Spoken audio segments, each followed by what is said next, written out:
போதே இப்படியா? பார்த்ததுமே பதறிய உரிமையாளர்.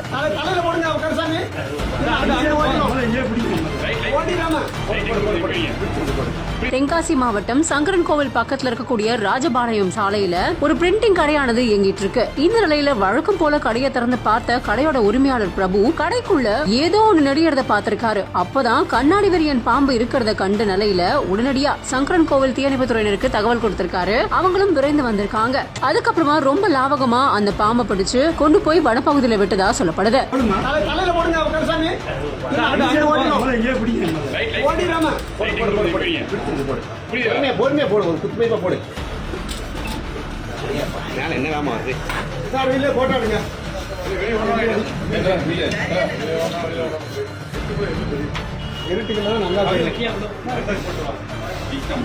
சார் இது விஷம் வந்து பாருங்க சார். தலைகளுக்கு நீங்க